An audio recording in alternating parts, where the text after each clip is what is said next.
সদৌ অসম ছাত্ৰ সন্থাৰ আহ্বানত অসমীয়াৰ প্ৰাণৰ শিল্পী জুবিন গাৰ্গক ন্যায় প্ৰদানৰ দাবীত সদৌ শোণিতপুৰ জিলা ছাত্ৰ সন্থাৰ ন্যায় সমদল তেজপুৰ কোৰ্ট চাৰিআলিৰ পৰা ছাত্ৰ সন্থাৰ আহ্বানত বাহিৰ কৰা সমদলত তেজপুৰৰ যথেষ্ট সংখ্যক ৰাইজে অংশগ্ৰহণ কৰে। তেজপুৰ কোৰ্ট চাৰিআলিৰ পৰা আৰম্ভ হোৱা ন্যায় সমদল তেজপুৰ চহৰৰ মাজেৰে পৰিভ্ৰমণ কৰি পুনৰ কোৰ্ট চাৰিআলিত সমাপ্ত হয়।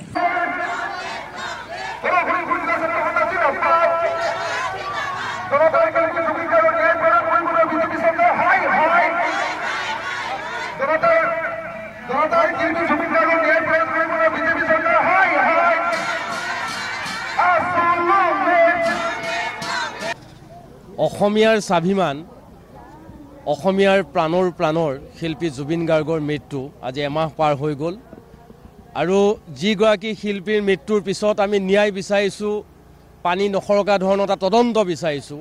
আজি পৰ্যায়লৈকে জুবিন গাৰ্গে ন্যায় নাপালে আৰু ন্যায় নোপোৱাৰ প্ৰতিবাদত আমি সদৌ অসম ছাত্ৰ সন্থাৰ আহ্বানত সদৌ শোণিতপুৰ জিলা ছাত্ৰ সন্থাই জিলা সদৰত ৰাইজৰ সহযোগত আমি পুনৰ ন্যায় সমদল লৈ আমি ৰাজপথত নামিছোঁ আৰু ন্যায় পাবই লাগিব।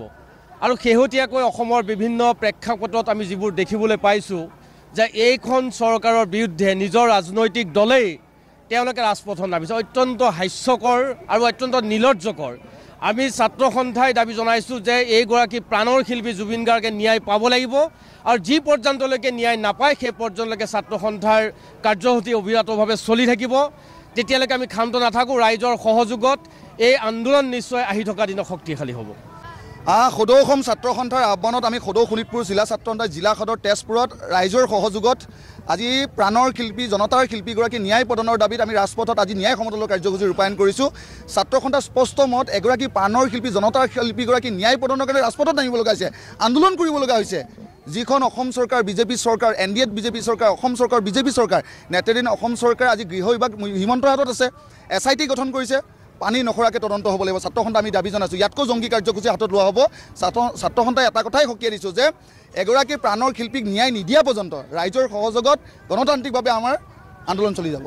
আজি সদৌ অসম ছাত্ৰ সন্থাৰ আহ্বানত আজি শোণিতপুৰ জিলা ছাত্ৰ সন্থাৰ লগতে শোণিতপুৰ জিলাৰ ৰাইজে একত্ৰিতভাৱে আৰু এককভাৱে আৰু একস্বৰেৰে আজি ইয়াত ৰাজপথত ওলাই আহিছে, মাত মাতিবলৈ আহিছে জুবিন গাৰ্গৰ বিৰুদ্ধে বা জুবিন গাৰ্গৰ সপক্ষে। কাৰণ জুবিন গাৰ্গে আমাক যিখিনি দি থৈ গ'ল সেইখিনি আমি কেতিয়াও পাহৰিব নোৱাৰোঁ। কাৰণ এই মাত আজি কেৱল আমাৰ অপ্ৰাপ্তিৰ মাত, এই মাত আমাৰ আৱেগৰ মাত। আজি চৰকাৰখনে আমাৰ কান্দোনবোৰ দেখা পোৱা নাই। আমি কেৱল জুবিন গাৰ্গ এটা নাম হেৰুওৱা নাই, আমাৰ বহুকেইখন ঘৰৰ এজন সন্তান হেৰুৱাইছোঁ, আমাৰ বহুকেইটা ভায়েকে এজন ককাইক হেৰুৱাইছে। আমাক আমাৰ চকুলোবোৰক, ৰাইজৰ চকুলোক আচলতে সেই চৰকাৰখনে উপলঙা কৰিছে, হাঁহিছে, ধেমালি কৰিছে। তেওঁলোকে আমাৰ চকুলোক লৈ, জুবিন গাৰ্গৰ মৃত্যুক লৈ পেলাই তেওঁলোকে ৰাজনীতি কৰিবলৈ আৰম্ভ কৰিছে। আজি এই মঞ্চৰ পৰা এটা কথা স্পষ্টভাৱে ক'বলৈ ওলাইছোঁ যে আমি ৰাইজ কেতিয়াও শান্ত নহওঁ, আমি ক্ষোভিত হৈ আছোঁ, অসমবাসী ৰাইজ ক্ষোভিত হৈ আছে। যেতিয়ালৈকে জুবিন গাৰ্গে ন্যায় নাপায় আমাৰ এই যাত্ৰা, আমাৰ এই আন্দোলন অব্যাহত থাকিব। যদি ন্যায় নাপায় আচলতে এই আন্দোলন আমি আৰু জংগী কৰিবলৈ বাধ্য হ'ম।